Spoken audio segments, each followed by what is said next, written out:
so good to see you again. How are you? Hey, Shawn, great to see you. How have you been? How's quarantine treating you?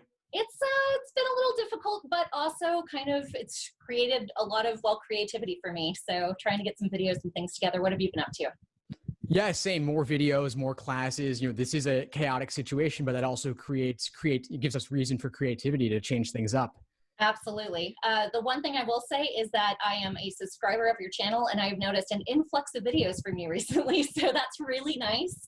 Anybody who's not subscribed, I hope that they actually do, because it's pretty good information. So. Oh, thanks, Shawn. I appreciate it. Well, I guess I have more free time than usual. And with all the LSAT Flex changes, there's more reason to create more information for everyone out there navigating this new time. Definitely. I know that our law school for Texas Tech, or myself personally, I'm going to be trying to upload more videos to sort of explain the process for admissions and all of those great things. So kind of have to stay tuned for those and see how those come out. Awesome. Well, I think it's great that you're doing that and helping to support applicants in this time when you can't do the normal in-person recruiting events.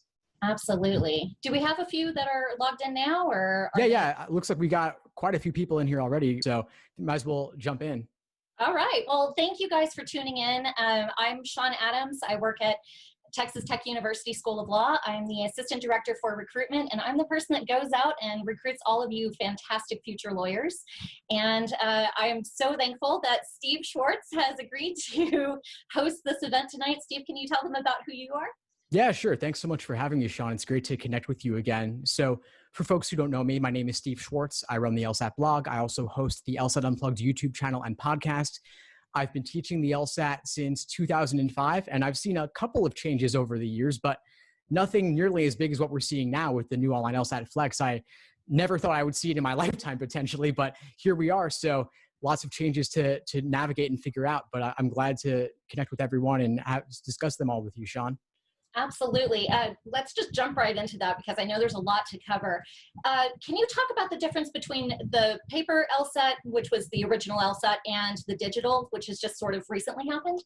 Yeah, sure. So last year, for reasons unrelated to coronavirus, of course, LSAC finally moved the LSAT from paper to a digital format, and they kind of jumped over the computer altogether and went straight to a tablet format for the digital LSAT. But that was still in person. The content was identical. The only thing that changed is that they removed the writing sample from being in person and handwritten to being separate and online and typed from home, which I imagine was nice for you, Shawn, so that you could actually read what everybody wrote. It was kind of nice being able to review files now that were legible, and they included spell check, which was fantastic. So Yeah. it fixed everything. We still have a lot of comma issues, but yes, that was a really nice perk. Can you talk a little bit about the written part of the LSAT, and we'll go back to the other LSAT part, but I know that that has been sort of an unusual component. Yeah. So the writing sample is interesting because writing is so important for law school and so important for being an attorney, but the writing sample is unscored, I think mainly for logistical reasons, because it would be a lot of work to score that. And there's some questions about how one would do that. And so the writing sample is unscored as it's always been. But now that it's typed, I would imagine that folks like you might take it a little bit more seriously because you can read it, you're more likely to look at it.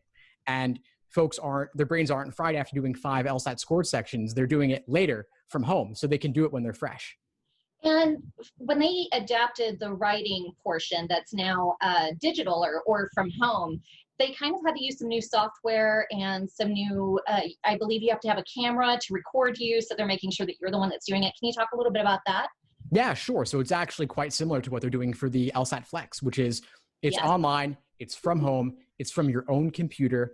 And for security, they are watching you with a webcam and a mic. For security, they're recording it for later potential review in the case of a security issue. But it's funny, nobody ever asked me, what about cheating on the writing sample? Because it's unscored, the stakes are not perceived as being quite as high. With that Flex, which we'll get into, of course, it's the same security, but people take it more seriously. And so I get the questions about cheating on that. But writing sample, I wouldn't stress too much about it overall, but I would give it a little bit more effort and more attention than previous, given that it's being looked at more. Yes, it does give you that period of time to kind of show us your thinking and your logic, your logical reasoning, and how you would formulate sort of your thoughts on something. I guess the cheating aspect would come in if you had somebody who's not a strong writer who said, "Hey, get my friend in here. They can type this up really quickly, and it'll look great on my behalf." But what I loved about it is, you're right, they started that, I believe, last year or sometime around last year. And so that gave them the up on creating the LSAT Flex, correct? Exactly. Or was there. So yeah, I love that they actually, with the digital transition on the tablet, they got the software figured out, they got the format figured out, the writing sample, they got the security figured out, they figured out how to navigate the tech, how to navigate the security, how to partner with companies that could handle that. And so that kind of paved the way, unbeknownst to them at the time, to do the Flex. So they were already halfway there, at least. that's fantastic. So yes, so can you tell us about the Flex test? Yeah, sure. So the Flex, I never thought I'd see it again. It's remarkable how quickly LSAC has moved. So really kudos to them for bringing it up to speed. The Flex is the new online LSAT as a result of the fact that they cannot administer the LSAT in person due to social distancing and stay-at-home orders and such. It's online from home. The biggest change is that it's only 3 sections, not 5. So huge change in terms of the amount of time. You're done in 2 hours. How does that work? What 3 sections are there? Is it similar to the former test, or what do they do that's different? It's pretty similar. So you still have your logic games, your logical reasoning, and reading comprehension. There are no new question types, no new content. It's just the amount has changed. So it's only 1 section of games, 1 reasoning, 1 reading comp, whereas previously it was 2 sections of logical reasoning, as well as an unscored experimental section of any of the 3 types.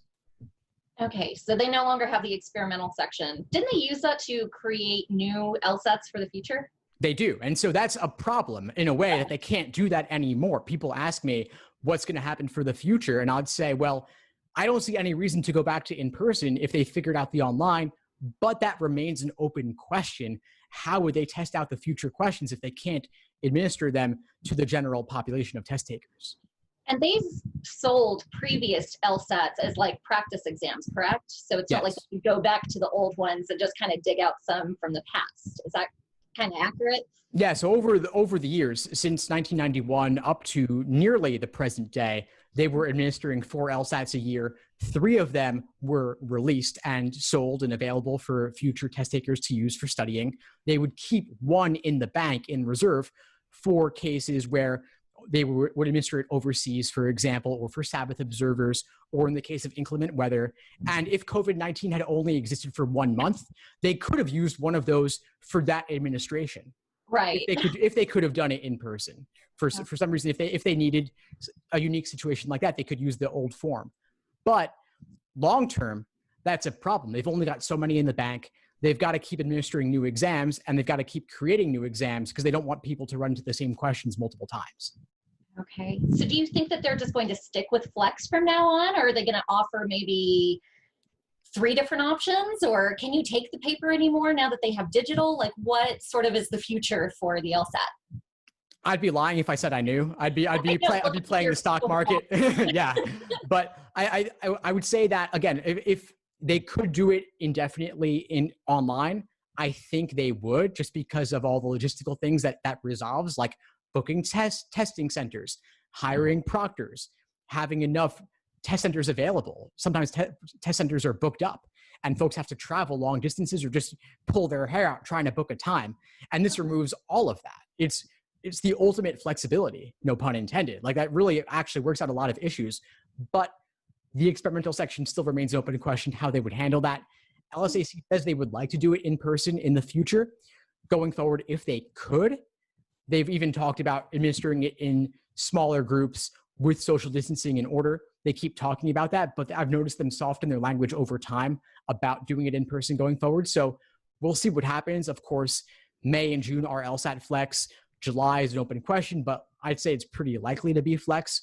They'll have to figure out some things, but I do think that long-term Flex will remain. That's just my personal guess, though. Okay. I mean, that sounds kind of fantastic for the students who aren't able to travel to all the different testing centers.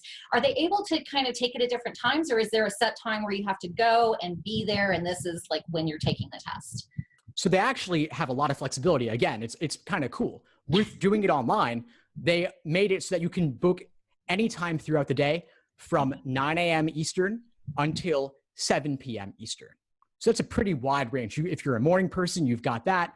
If you're an evening person, you can do that. You could do throughout the day. And then those are in 20-minute increments. So you could book 9:20 a.m. or you could book 1:20 p.m. or anything between that range of 9 to 7 Eastern time, which is great. And they've got proctors available remotely to monitor at any time within that range. As for the question of paper, that's only available outside North America, and it still is actually available outside North America. There's still the question about whether they'll administer it as a flex for those folks if their June LSAT is canceled internationally, which is scheduled for late June. I think it will be. I think they'll make it a flex because people all over the world have internet. That is an option. And then in rare cases in North America for accommodated test takers, they sometimes have the paper version, but pretty much everyone in North America is doing either digital tablet if COVID permits or online. Okay. We kind of touched on this briefly a little bit ago, talking about cheating on the LSAT. If we're going into this digital flex format where there's going to be cameras that are sort of watching you, and you talked about proctoring. How does that all work? Yeah, so they basically, like they did with the writing sample last year, they made it so that they're watching you from home, at your home with a webcam and mic. So they make you scan the room beforehand with the camera to make sure there's nobody else in the room, no testing security issues, like you don't have anything on your desk that you shouldn't. And they have that on you for the entire time. So the LSAT Flex, 3 35-minute sections, back to back, no break, about 2 hours. The whole time, you cannot leave the view of the camera. You can't have anybody else entering the room. You're allowed to have your pets though, but you've got to stay in the field of view of the camera.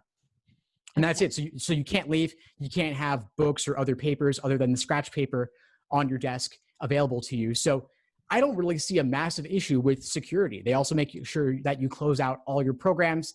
They have the ability to kind of screen share on your end so they can see everything you've got on your screen at the moment.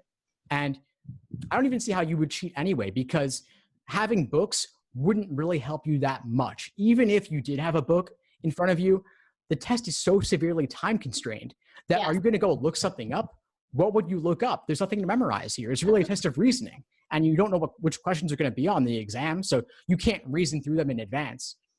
Right. I don't see it as being a huge issue, although I get why people would want to cheat if they could, given the importance of the LSAT. So they just need a big open area that has nothing around them, where they can kind of just take off the camera, show around the room, make sure there's nobody else in there to take the exam. That's pretty cool. This is a very tough question, and it's okay if you don't have the answer to it, but it is a concern for some people. I know that there are some students or some prospective students out there who may not have a webcam, who may not have the equipment that they would need. Are there any types of accommodations for those types of students? Yeah, there are, of course. Not everybody has a suitable device for this. Some people have no computer. Some people use their smartphones or tablets, or their computer might not be up to date enough or be able to run the software. And so, yeah, LSAC is going to help those folks out. Just reach out to them if you're affected, and they'll provide you with a loaner device or connect you with a local university or law school where you might be able to take it. And at least that way you'll be set. And the other thing is, of course, it's the internet connection. Same deal. If your internet's shaky and unreliable, then I wouldn't count on it, because if it lags or breaks up too much, that could invalidate the exam, and that would be enormously stressful. So again, reach out to LSAC and they'll hook you up. They'll provide you with what you need so you'll be able to do it. What about other accommodations? I know that there are some students who maybe need extra time, or for whatever the reason. Are they still doing those types of things with this Flex LSAT?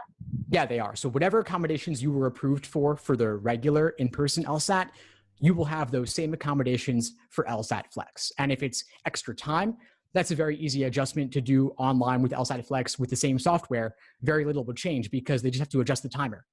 Okay. But for other things, like other accessibility issues, if the software itself doesn't provide it, like line spacing or text size, something else altogether, then you might need to go take it at a college or law school in person where they can give you the appropriate proctoring. Okay. That's fantastic that they've kind of worked all of those things out. You did say that now the Flex is a condensed version. So is the timing the same? I mean, is it just a shorter exam? And how is that scored differently? That's the big question. Yeah. So it's condensed in that you're doing fewer questions, fewer sections, but it's still the same types of sections. So you would have about 25 questions on logical reasoning for about 35 minutes. That doesn't change. You're just doing fewer questions overall. And the reason is actually simple. It's bathroom breaks. If you were to leave the room for a bathroom break, that might be a test security issue. It complicates things a little bit. They wanted to remove that. Also, ProctorU isn't set up. ProctorU, by the way, is the company that's providing the security. They're not set up for longer exams. They need the exam to be shorter. And they've had to shorten other exams too, like the advanced placement exams for high school kids. They had to shorten those too, just to make it work for ProctorU. But anyway, it's the questions are all weighted equally, which means that all sections are approximately equal. And that's different. The regular LSAT was 4 scored sections, 2 logical reasonings, making it about half the exam. Now logical reasoning's only about 1/3 of the exam. So its importance has diminished, and the importance of logic games and logical and reading comprehension has increased in comparison. So that's actually a pretty significant change. That is very cool. So with all these changes, with everything that's happened, how should you study for the LSAT? Yeah, well, the biggest change would be what I just said, which is that you might want to spend less time on logical reasoning for your studying since it's a smaller part of the exam. And you might want to spend more time on games and reading comp, relatively speaking. Okay. But because the content of the question types is really the same, not that much else would have to change, actually. Which is kind of nice. It's, you know, for people like me, I hated the logic games. I'm not going to lie. That was the absolute worst part of the exam. And I know some people love them, and those people are freaks. If you're one of them, I apologize. But I'm just not that type of person. But there are different techniques that you can do for learning logic games. There's different things that you can learn on, because the exam really is accuracy and speed. And the speed is what kills you, because I think if you had all day, we'd all have really high scores on the LSAT. But are there tips that you can kind of give, or you know, resources that you can point students to that can help them develop that speed and the accuracy? Absolutely. I mean, I agree with you, speed and accuracy are the two sides of this exam. Accuracy first, then speed comes with time. And yes, I've got plenty of resources, of course, on the LSAT blog, the LSAT Unplugged YouTube channel, the podcast, the Facebook group, Instagram. I'm putting out tons of information all the time. And then, of course, there's much more in my courses as well, where I go into more depth on all of that. But where the biggest thing I would say is, for the Flex specifically, you want to think about, as you said, accuracy and speed. There's fewer questions, so each question is worth more, which means the second the exam starts, you want to be ready to go, which means you might want to do some warm-up questions beforehand. And I've always recommended this, even for the in-person exam, but it's even more important for the Flex. Endurance matters less, and accuracy and being ready to go matters much more. Okay, so I did not hear that before. Like, I should be doing a couple of tests, maybe in the parking lot before, or not tests, but a couple of questions in the parking lot to kind of gear myself up and get ready for the exam that's coming up? Yeah, so for an in-person exam, you'll be in the parking lot, and for the Flex, you'll be home. But just the same, like before you load up ProctorU, before you log in, before you're ready to go, do those questions, and then obviously put them aside, put them back on the shelf or wherever they are, so that's not a security issue. But you do want to have done something immediately before, and that's also nice because in person, you're in the parking lot. You then go in, you wait around a bit. They call your name, you fill in the bubble sheets for the Scantron, for the old paper LSAT, for the in-person one, even for the digital, they're still reading instructions. There might be 20, 30 minutes before you actually start. Now you do your questions, you put them away, then you hit start on your screen and you're in. That's fantastic. So I'm trying to think, how can you simulate sort of the Flex or the digital, or is there a way to do that at home? There is actually. In LSAC, they've got a program called Law Hub, also known as Official LSAT Prep Plus, where they put over 60 exams in the digital LSAT format, which is the same exact format you have for the Flex. The difference being 3 sections for Flex, not 4 scored sections for the digital. And so just skip one of the logical reasoning sections, and you've got a pretty similar exam that's comparable. I get a lot of questions regarding the score conversions, the scoring scale, because LSAC has not released scoring scales for the LSAT Flex, only for the digital LSAT. And so somebody sent me this calculator where you could actually put in your results, and it'll give you a rough approximation based on your overall accuracy. Oh, that's great. So Is that something you can find online? Yeah, I'll put that link in the chat just so that everybody can have access to it, because it's pretty useful. And I get this question so much, and I wish LSAC would give guidance on it, but I think that just for their end, for their statistics and everything, they didn't want to release that because maybe it's too complicated, and they're very big on precision. And if they can't be precise enough, they'd rather just give no answer. But I know everybody has this question, and so just to give you a rough estimation, I think could be useful to get a sense of where do you stand. So I've put that in the chat, and folks can use that to get a rough idea. So for any of the people that are watching who are really unfamiliar with the LSAT, they're kind of just jumping into this, how would you recommend that they get started? Should they start with a timed test? Should they not time themselves the first, should they go through an entire exam at the very beginning, or should they start studying individual pieces? What are your recommendations there? Yeah, there's a lot of debate on this, and I'm actually in the minority on this one. I am actually against taking cold diagnostics because the LSAT's like a foreign language. Typically, you're not going to score that close to your potential, and it can be discouraging. So I say, if you're learning a foreign language, give yourself a chance to learn the language first before you try to read a book in that language and then beat yourself up for not doing that great. So that's my perspective on it, but I could see the usefulness in that it gives you a benchmark from which to later measure your progress. Because you can see it, I went up. Yes, I can see it from both sides. I think the jumping off without really knowing what any of it looks like kind of gives you an idea of what to expect, because I know a lot of students go into this thinking, I did well on my SATs, I did well on ACTs, or well in college. I didn't really have to study that hard. I'm going to ace the LSAT. It's not a big deal. And they don't understand that it really is learning a new language. And it's hard to explain that without actually showing you what we mean by that. And so going through an exam, even if I like to tell students, take an exam, but don't worry about your first score. Don't let that freak you out or anything else. Very few people actually do really well on their first exam, just trying it out. But it gives you an idea of how difficult it's going to be and how much time you need to put into doing it. One of the things for me, again, I hated the logic games. So one of the pieces of advice that I give to students that are similar to me, I say, do one logic game, just one set of criteria and one set of questions. And if it takes you an hour to map it out, to diagram it, to understand it forwards and backwards, inside and out, that's fine. And then the next time that you do one that looks similar, it'll take you 30 minutes and then 15. And then you'll get down to the time that you need for the exam, rather than freaking yourself out, getting frustrated, throwing your pencil and saying, I quit. I like that a lot. Yeah, reducing the time little by little. Yes. The diagnostics, if they emphasize the importance of the exam to you and how much work you have to do going forward, that's fine. That's certainly a benefit. And if you've already studied a bit and you're retaking, then a diagnostic could be great to help you find your weak areas too. If you already have a rough sense of what's involved and you want to dive deeper to shore up your foundation, that could be a really good way to do it too. Definitely. That kind of brings me to timing. This is a big one. Law schools begin accepting applications, and I'm talking generally law schools, not the ones that have 3 start times. I'm talking the ones that start in the fall.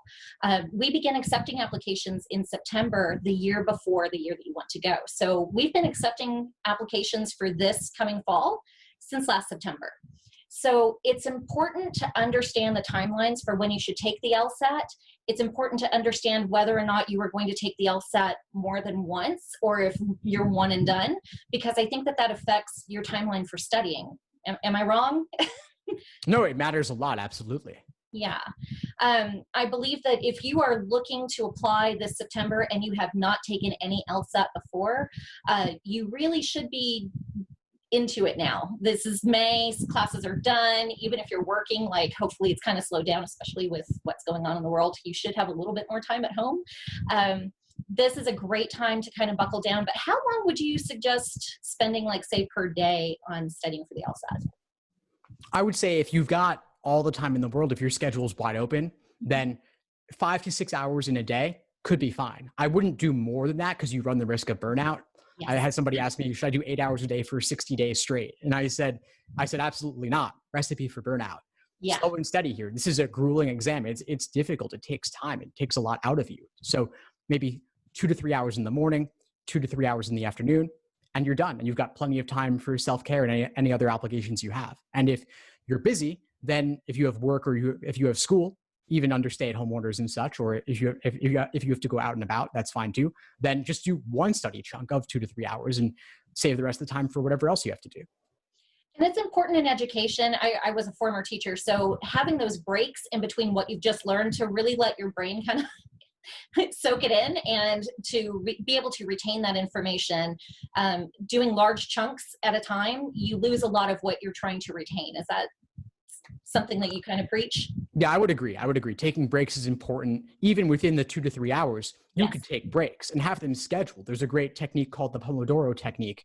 And there's an app called the Focus app that actually executes this on your phone, and it's free. Look it up, the Focus app, and basically has these periods of 25 minutes of work, 5 minutes of break, where you could check email, social media, get up, walk around, then get back into it. So you always know you have a break coming up, but you can't take it yet. So you're still at the books. That is a perfect method. It really is refreshing to have those little breaks, and you don't feel like you're working quite as hard, which is weird, but you actually are retaining more doing that. That's a fantastic way to go about that. How would you set up a study plan for, say, the Flex right now? Absolutely. And so this is really what I had in mind with regard to the topic for tonight a little bit, which was that a lot of folks don't know if they're going to be doing Flex or the digital tablet or overseas. They might be doing in person on paper. And the content of the exam has not changed. We've seen lots of changes over the years that have involved content changes, like dual comparative reading comp passages in 2007. We had rule substitution questions added in exam 57, which was in 2009. And so we've seen little changes here and there, little tweaks, but the content has largely remained the same. It still remains the same. So if you're doing Flex in May, about a week from now, or you're doing the June Flex or July, you don't even know what it's going to be, the content will remain the same. So we have these stages. You talked about accuracy and speed, Shawn, and that's absolutely right. It's accuracy followed by speed. So untimed work followed by timed work. Okay. So that's how I would simply break it up. In more depth, though, there's what I call the LASER approach to studying.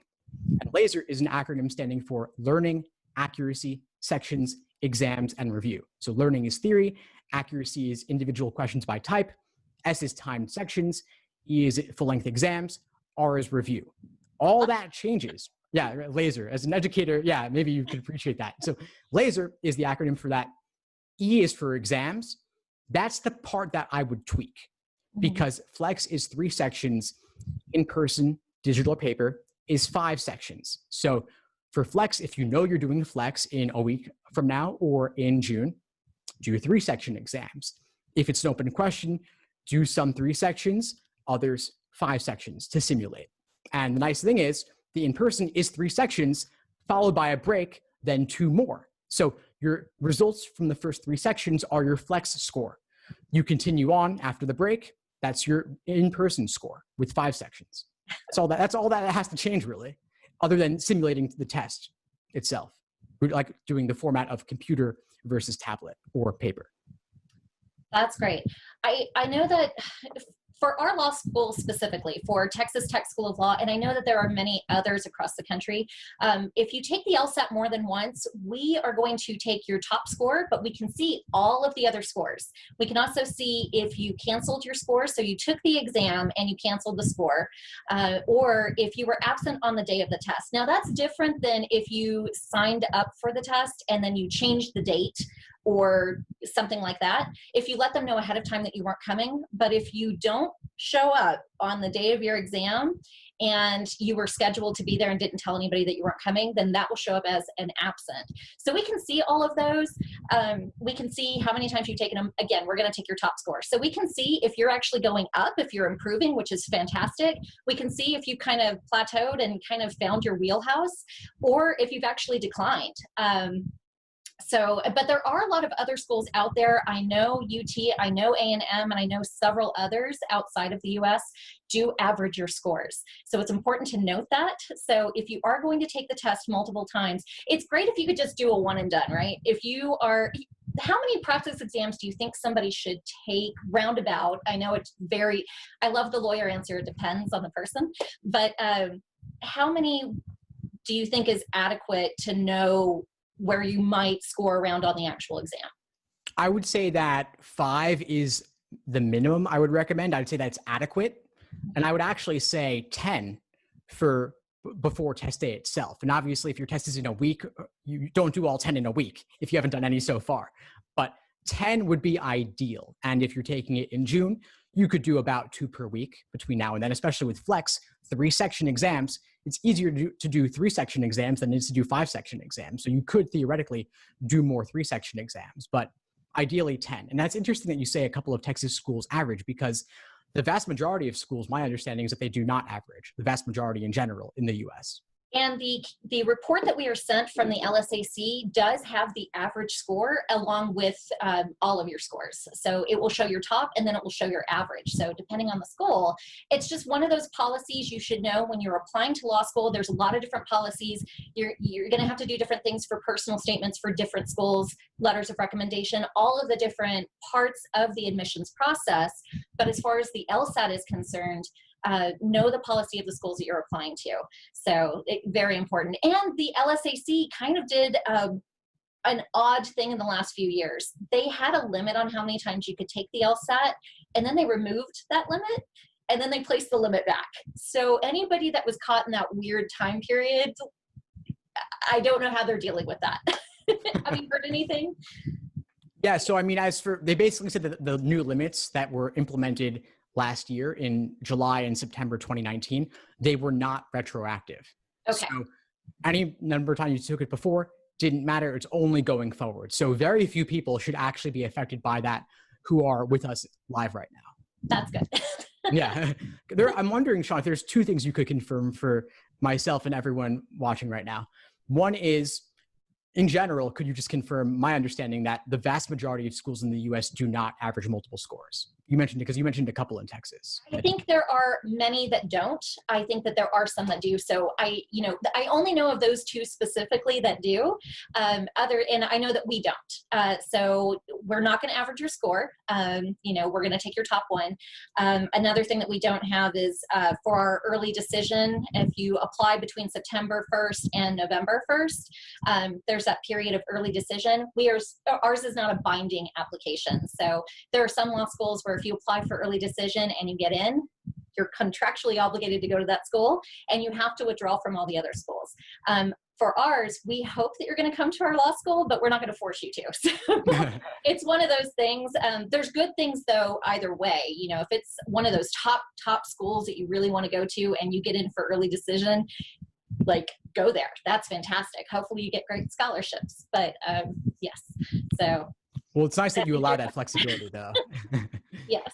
So my other question for you is I've gotten this question a lot from folks, a lot of confusion around it. How do you view the results of LSAT Flex relative to the regular in-person 5-section exam?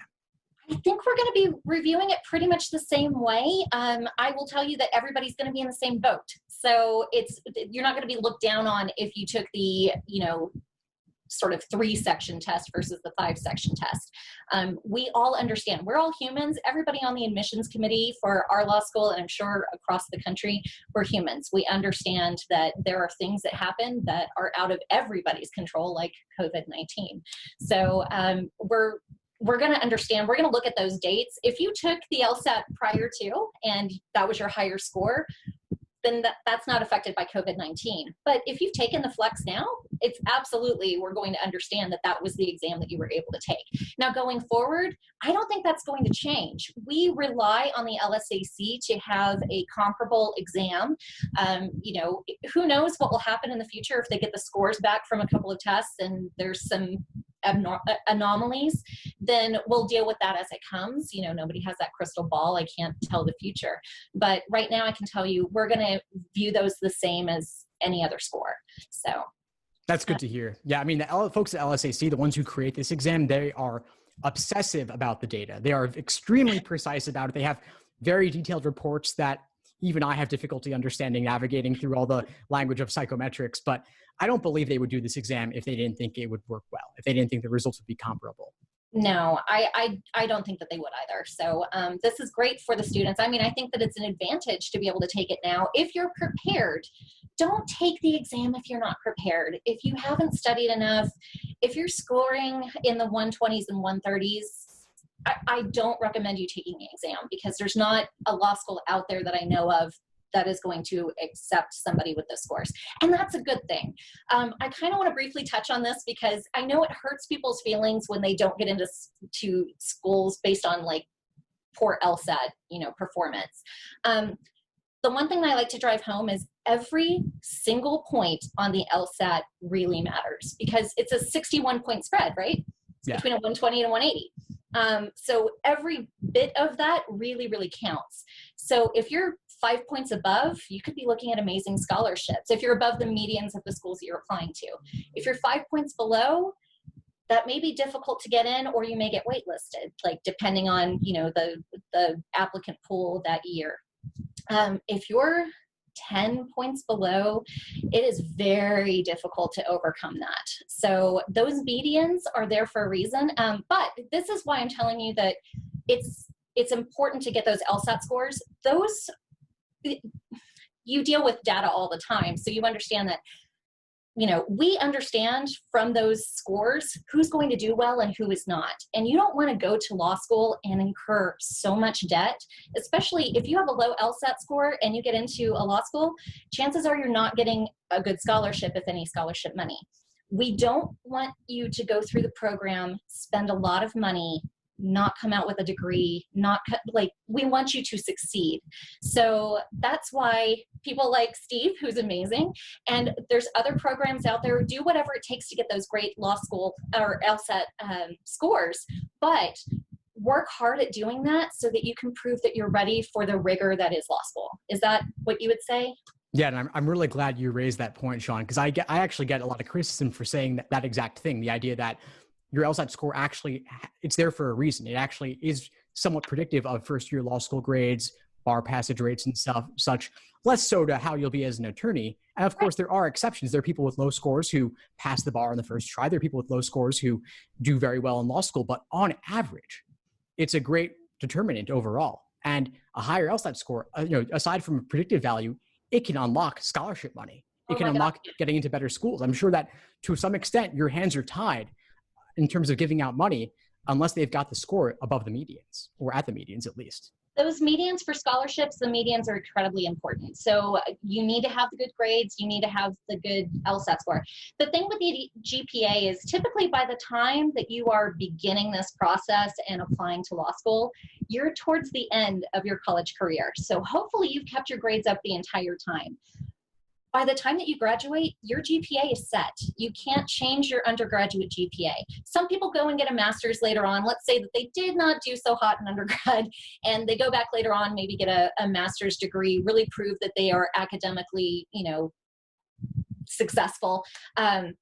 Those are great, but we still go by the undergraduate GPA. So, to get good scholarships, you need to be above the GPA, or the GPA and the LSAT median. The great thing about the LSAT is you can learn how to do it. You can crack the LSAT. And so that's an important thing to know.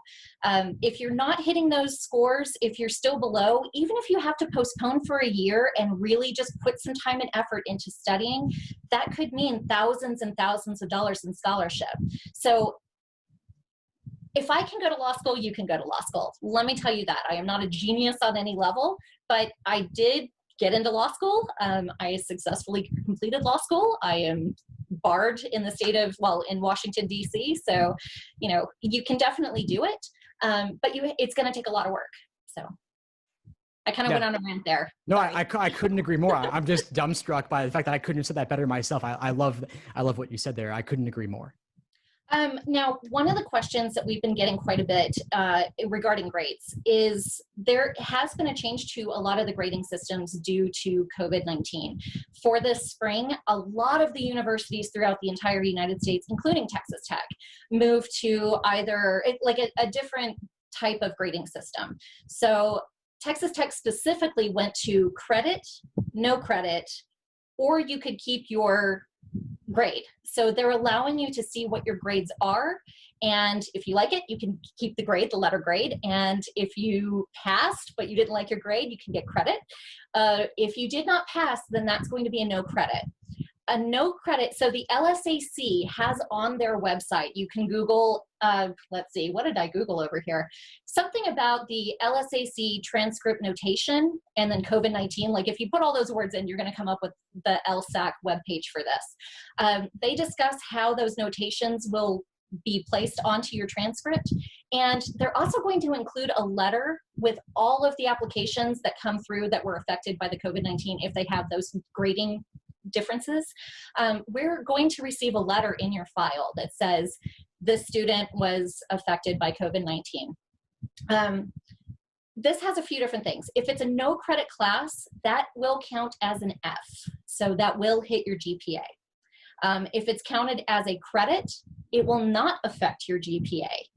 So it won't go higher, it won't go lower. So anybody who's trying to raise their GPA, if it's a pass, fail, or a credit, no credit class, those will not affect the GPA. It will just show that you passed the class. So people are asking us, how are you going to look at those classes? You know, how does that affect us? Because believe it or not, I look at every single class on your transcript and I see how you did.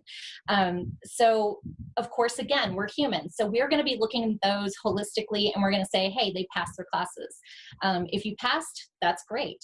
If you have a letter grade, that's great. Hopefully it made you go up a little bit. But if your GPA stayed the same, we understand this was kind of a weird transition period. If you did get an F though, that is it's gonna show as a fail. So just letting you know how that kind of affects you. That's a big question. I'm glad you walked everyone through that. One question I have for you as a follow-up, and you may or may not have the answer to this because it's too early, but the summer. What about summer classes that are starting within the next month? I believe most of the schools are probably going to stick with the same thing. Again, this is going to vary by school. So you may have a university that's sticking with their letter grades no matter what. But I think even in the summer classes, I think they're still going to be doing pass, fail, credit, no credit, something like that. So it's just something to keep in mind. You know, if anybody was hoping, if they were on the cusp of having like a good GPA, but could have gone the bad GPA route, you know, having a pass fail class or a credit no credit class may not affect your GPA at all, or it could go down again if you don't pass the class. So just kind of keeping those things in mind. But I think they're going to continue those over the summer as well. Some people might even be continuing it into the fall. Just depends on whether the classes are going to be in person or not. You know. Of course, that is a big open question. It's so tough right now. It's difficult to know what's going to happen, but you know, we're all doing our best. Of course. And if you don't mind, I'm sure you get this question every single day. Where's Texas Tech at on classes for the fall? So right now, they're planning on having in-person classes. That is what our president of our university, President Skobanek, has gone on and said, that we are planning on having in-person classes. Of course, nobody knows that that is 100% going to happen. If there's a new spike, if there's an increase in COVID-19, you know, they may do hybrid classes. We just don't know what it's going to look like. We'll have to take a look at our classrooms and what we can accommodate as far as spacing. We'll have to, you know, there's people talking about taking temperatures, going in and out of the building. Nobody knows what this is going to look like at all. But for right now, the plan is to be back in the school. You know, so we'll keep people updated. It will be on our website, I promise you. But yeah, we don't know. Of course. Fingers crossed that it could work. Fingers crossed. Yes. I would love to see the students back in the school, you know, but safety is everybody's main concern. So if nothing else, we will still continue those face-to-face classes, but, you know, on Zoom or Blackboard or what the other, you know, online options are. It's nice to be able to see each other. By the way, if any of you are still in classes, taking summer classes, and you're doing these types of things, mute yourself. It's very important. There's nothing like having 20 people on a Zoom meeting and somebody's just, yeah. It only takes one. This is not on the topic of LSAT at all, and I'm very sorry, but I just want to take this opportunity to remind people, any of you who are communicating with admissions professionals, anybody at all that you communicate with, be sure that you're being professional about it. Be sure that you're sending, you know, greetings, saying your name, ending with, sincerely or best regards or whatever it is that you want to put there. But be polite to everybody because, we're all having a tough time right now. And it's just very important. Oh, waitlist. Can I talk about waitlist for a moment? Absolutely. Go right ahead. One of the things you can do with the LSAT, if you are on a wait list, is if you are able to take the LSAT again and your score goes up, always let the schools that you've applied to know that. If your score has gone up and you have a great GPA, we want to know that. Also, be sure to do the letters of continued interest. If you don't send that to a school, we're not going to call you off the wait list because there are other students who did show that interest. So the wait list announcement to you, you get, hey, you're on the wait list, and we ask you to send that letter of continued interest. If you don't do that, we think that you're not interested. So be sure that you do that. If your LSAT goes up, if your GPA goes up, go ahead and let the schools know that. It may be something that kind of puts you ahead of other people on the wait list. We don't have a weighted wait list, so we don't have them numbered or anything like that. We pull for different things that we're looking for. Sometimes we're looking for a higher LSAT, sometimes it's a higher GPA, sometimes we're just looking to fill in, more diversity within the school, different things like that. So you want to be sure you're putting your best foot forward and being polite, and don't call every 2 to 3 days because we won't have an answer for you. Right. I actually had one follow-up point for you, Shawn, regarding the greetings and closings on communication with law schools. Yes. I could certainly see how that would be an issue, and professionalism is important. I'm wondering if you're doing any video calls with applicants, and if so, any best practices to follow there, like not being in pajamas, being in a good environment. Anything you could speak to there? Absolutely. We do have Zoom meetings that are available for anybody who wants to talk to us. We can give tips on the admissions process. We can answer any of your questions. In the spring, before all the finals were hitting, we actually had some students that were holding Zoom hours as well. So we're not sure what that's going to look like in the future, but we're definitely holding those types of things. Yes, you do not have to wear a suit unless you want to. If you want to suit up, you go ahead, but we're not going to be suited up. So don't worry about that. You do want to be in a somewhat quiet environment. I know that you can Skype or Zoom from your phone. So even if it just means going out and sitting in your car or someplace else, if you've got a lot of family going on in the background or roommates making lots of noise, go ahead and find a quiet place to sit down with us so we can really, speak with complete focus. And be polite. Don't talk over anything that I'm answering. Don't say things like, let's say that you got on a wait list or something like that, and don't call up to complain. Don't say things like, well, this is your loss, or I didn't want to go there anyway, because there may be a change, and maybe in the future you really do want to go here, and you don't want to leave us with that kind of feeling. But yes, professionalism, just be nice. We'll be nice to you. You be nice to us. Yeah. Remember that you're looking to join our community, and we take that very seriously. When we're building our community, when we're reviewing files, we're looking for people that we believe are going to be amazing attorneys in the future, but also will be fantastic in our community and really fit in. So Lubbock is a very special place. I'm not from here. I'm from Houston, Texas, which is third largest city in the U.S., something like that. Wow. So Lubbock is around 250,000 people. We haven't had the census come back yet, but that was what it was the last time. It might be closer to 300,000 now.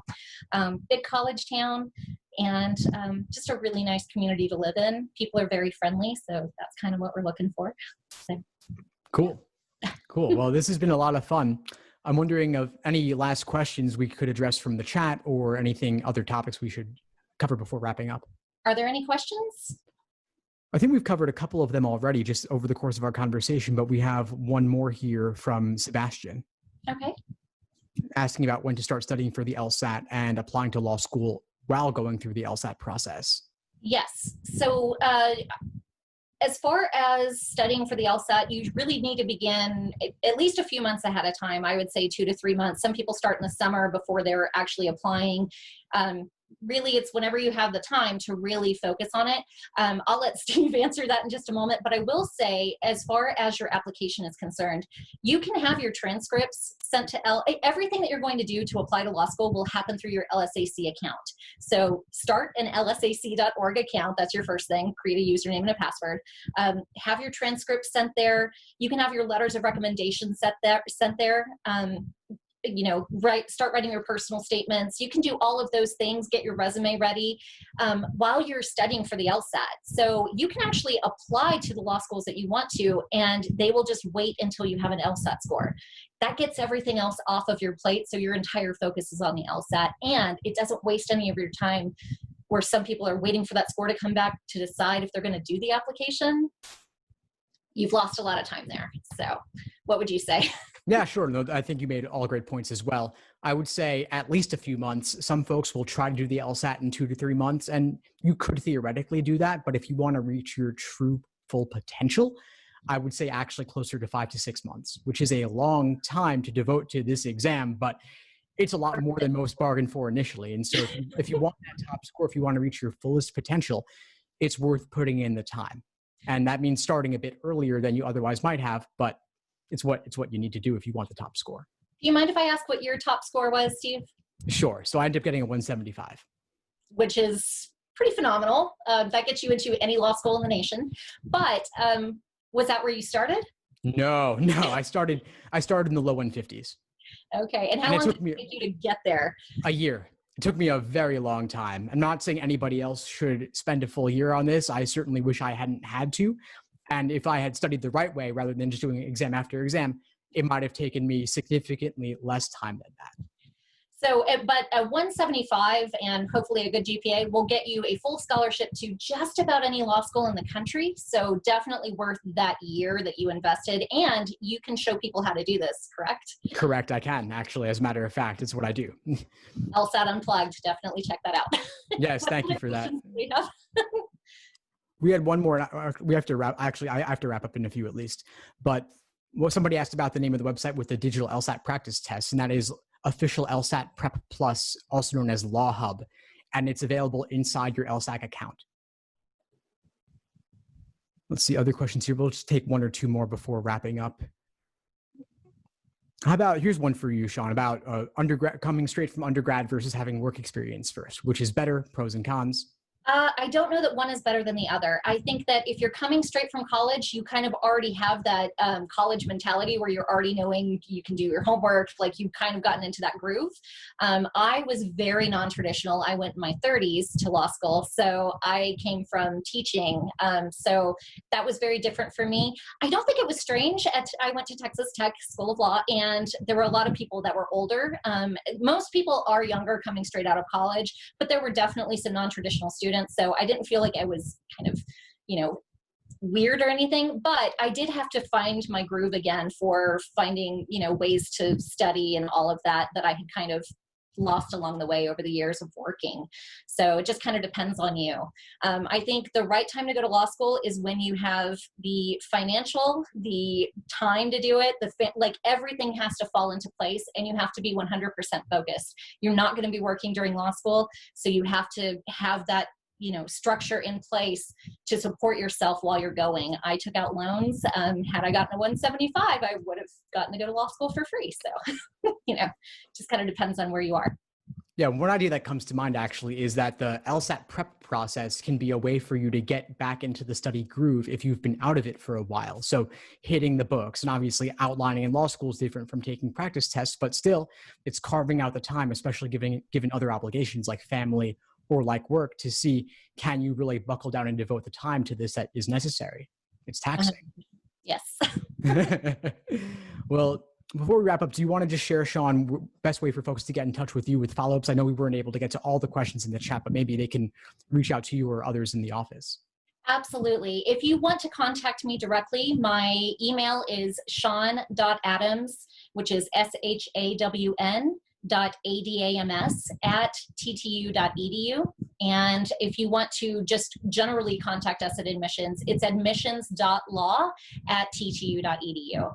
You can also find us on the web. So just Google Texas Tech School of Law, you'll find us. We have an admissions page that has fantastic videos. There's one that has a tour of the law school that we were able to take before all this happened.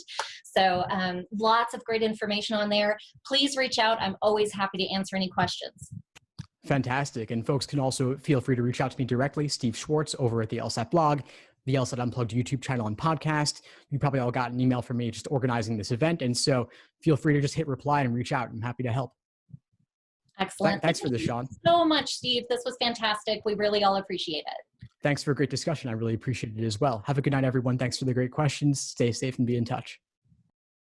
Thanks for tuning into the show. Please subscribe if you haven't done so already to be notified of new episodes as I release them. And feel free to reach out if you need anything at all as you move forward with your prep. I'm happy to help however I can. In the meantime, I'll wish you all the best and take care.